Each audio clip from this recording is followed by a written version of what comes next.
Hello बच्चों, अब अगर इस केस में हम एक ऐसा लेंस लें जिसका रिफ्रैक्टिव इंडेक्स कुछ हो और उसके दोनों तरफ जो लेफ़्ट साइड और राइट साइड पे सराउंडिंग्स हैं उनका मीडियम अलग अलग हो। लेफ़्ट साइड पे जो मीडियम है वो μ1 है और राइट साइड पे जो मीडियम है वो μ3 है और लेंस का खुद का रिफ्रैक्टिव इंडेक्स μ2 है। तो इस केस में हमको ये पता लगाना है कि this lens will behave like a converging और अ डाइवर्जिंग लेंस, ये हमको पता लगाना है। तो उसके लिए हम क्या करते हैं, सबसे पहले तो एक पैरा एक्सियल रे लेके आते हैं। एक पैरा एक्सियल रे है जो कि प्रिंसिपल एक्सिस के पैरेलल है, आपको दिख रहा है, ठीक है। अब जो है ये रे जब रिफ्रैक्शन होगा तो देखते हैं कि कन्वर्ज होगी कि डाइवर्ज होगी, तो उसके लिए अपन सिचुएशन बनाते हैं। तो यहाँ मैं स्टार्ट करता हूँ कि सबसे पहले आप ये बताओ कि यहाँ पे कोई आप फोकल लेंथ के लिए लेंस फार्मूला लगा नहीं सकते क्योंकि वो वैलिड ही नहीं है, उसमें दोनों साइड पे मीडियम सेम होने चाहिए, है ना। अब अगर मीडियम सेम नहीं है तो हमको जो हमारा कन्वेंशनल मेथड था जिसमें हम दो कर्व सरफेस के लिए बैक टू बैक रिफ्रैक्शन के लिए अपन फॉर्मूले लगाते थे वो लगाना है।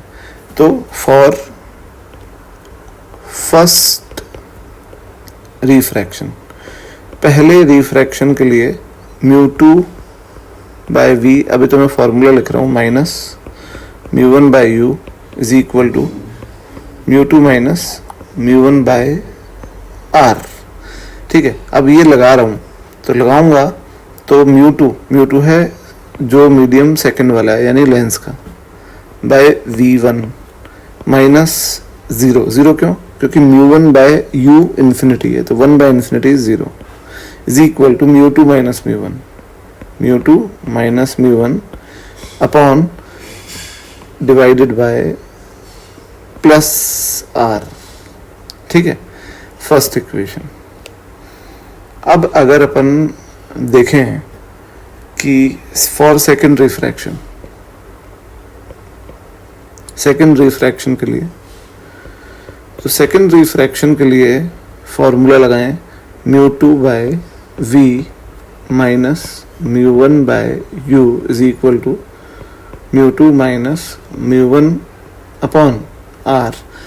तो बेटा सेकंड रिफ्रैक्शन में जो ऑब्जेक्ट होगा वो फर्स्ट रिफ्रैक्शन की इमेज होगी, है ना, और μ2 होगा आने वाला मीडियम। आने वाला मीडियम कौन है सेकंड रिफ्रैक्शन में, μ3, और v हमें पता लगाना है कि v क्या होगा, और जो उससे पहले वाला मीडियम है वो μ2 है और उसके लिए जो ऑब्जेक्ट है सेकंड रिफ्रैक्शन के लिए वो फर्स्ट रिफ्रैक्शन की इमेज है यानी v1, ठीक है।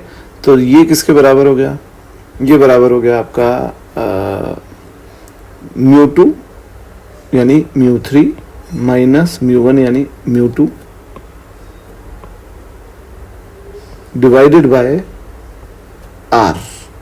अब जो ये r है ये माइनस r लेंगे अपन। माइनस क्यों लेंगे, क्योंकि ये r आप अब इंसिडेंट रे के अपोजिट साइड पे नाप रहे हो, ये जो सरफेस है इसका कर्वेचर आप अपोजिट नाप रहे हो, इसलिए नेगेटिव लेंगे। ये आ गया आपका सेकंड इक्वेशन, ठीक है।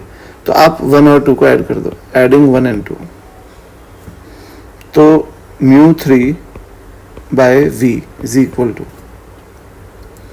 टू μ2 2μ2/r माइनस या प्लस, अगर अपन माइनस कॉमन ले लें तो 1/r μ1 प्लस μ3, ठीक है। तो μ3/v is equal to 1/r common पूरे में से और अंदर बचा 2μ2 माइनस μ1 प्लस μ3, विच मीन्स कि इफ μ2 यानी 2μ2 is greater than μ1 plus μ3, which means μ2 is greater than μ1 plus μ3 by 2, अगर ऐसा हुआ तो V पॉजिटिव आएगा। V पॉजिटिव यानी ये लेंस कन्वर्जिंग लेंस होगा, यानी ये रेज आगे मिलेंगी, ठीक है। तो इसका मतलब ये हो गया कि अगर कंडीशन अगर अपन बनाए, अलग से मैं लिख रहा हूं कि if mu lens is greater than mu average, दोनों साइड के मीडियम्स के एवरेज रिफ्रैक्टिव इंडेक्स से बड़ा है म्यू लेंस, तो लेंस इज कन्वर्जिंग, लेंस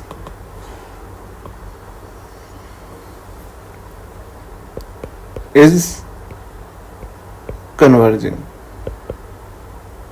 और if mu lens is less than mu average, तो लेंस इज डाइवर्जिंग। लेंस तब डाइवर्जिंग होगा क्योंकि अगर म्यू लेंस उससे छोटा हुआ एवरेज रिफ्रैक्टिव इंडेक्स से, तो वी नेगेटिव आएगा। वी नेगेटिव यानी लेंस के लेफ्ट साइड पे इमेज बनेगी, और ये तो तभी होगा जब इमेज वर्चुअल हो और रेज जो है वो डाइवर्ज हो रही हो, ठीक है बच्चों।